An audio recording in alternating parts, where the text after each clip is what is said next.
काबाड़ में लोगों के भारी विरोध के बाद रुका है बुलडोजर। रीको के प्रस्तावित फिनटेक यूनिटी मॉल की साइट पर जुटे लोग। टोंक रोड स्थित ढोल का बाड़ में आज सुबह पहुंचा बुलडोजर। लोगों ने हरे भरे पेड़ों को काटने का विरोध जताया है। क्षेत्र के लोगों के इस भारी विरोध से रुक गया बुलडोजर। क्षेत्र के लोग पिछले दिनों रीको सीएमडी से मुलाकात उन्होंने की थी। मुलाकात कर ग्रीन स्पेस छोड़ने की मांग रखी गई थी। नागरिकों का तर्क है कि जेडीए एक्ट में सिटी फॉरेस्ट का है प्रावधान और ऐसे में ढोल का बाड़ जैसे एरिया आते हैं सिटी फॉरेस्ट की श्रेणी में, जिनका संरक्षण करना सरकार और नागरिकों का कर्तव्य है। WHO के अनुसार शहरी क्षेत्र में ग्रीन एरिया होना आवश्यक है। न्यूनतम प्रति व्यक्ति 9 स्क्यू मीटर ग्रीन एरिया होना आवश्यक है। मुलाकात भी बीते दिनों लोगों की हुई थी, क्योंकि ग्रीन एरिया में जिस तरीके से सड़क के चौड़ीकरण में जो पेड़ आ रहे हैं उनकी कटाई का ये पूरा मामला है। लोगों का विरोध लगातार जारी है और इसी कड़ी में बुलडोजर जब पहुंचा तो विरोध की वजह से बुलडोजर को रोका गया। ढोल का बाड़ में लोगों के भारी विरोध के बाद बुलडोजर रुका है रीको के प्रस्तावित फिनटेक यूनिटी मॉल की साइट पर। लोग क्योंकि वहां पर इकट्ठा हो गए। टोंक रोड स्थित ढोल का बाड़ में आज सुबह बुलडोजर पहुंचा था कार्रवाई के लिए। लोगों ने हरे भरे पेड़ों को काटने का विरोध जताया। क्षेत्र के लोगों के इस भारी विरोध से दरअसल बुलडोजर रोका गया बुलडोजर को।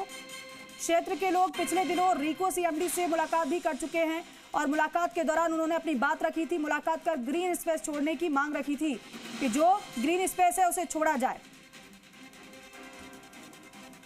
और राम सिंह राजावत हमारे सहयोगी हमारे साथ जुड़ रहे हैं फोनलाइन पर। राम सिंह, क्या स्थिति अभी वहां पर, क्योंकि लोगों का विरोध तो लगातार जारी है।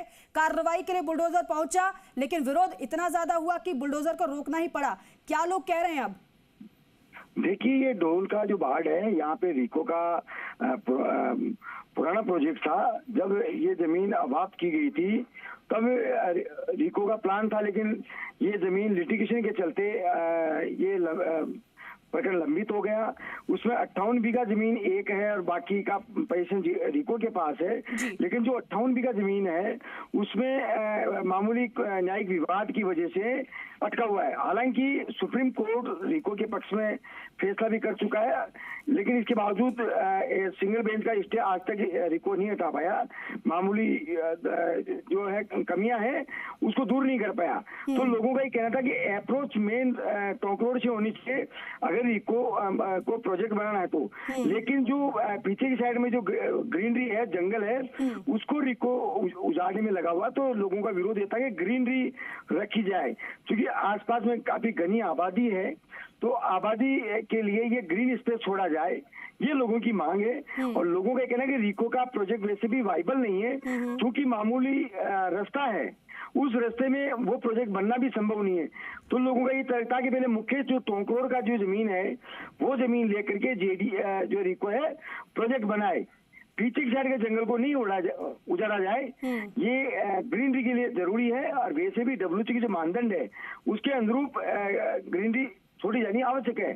लेकिन रीको अपने व्यावसायिक लाभ के लिए जो जहाँ पे अप्रोच नहीं है, रास्ता नहीं है, वहां पर भी प्रोजेक्ट लाने पर आमादा है।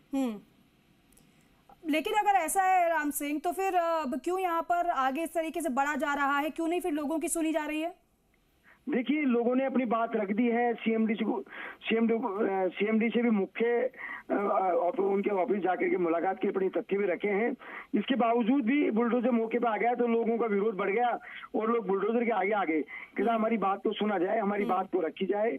और उसके बाद शायद संभवतः ये अब से आगे क्या बातचीत और रणनीति बनती है उसके बाद पता चलेगा रीको क्या चाहता है। ठीक है राम सिंह, बहुत शुक्रिया इस पूरी जानकारी के लिए।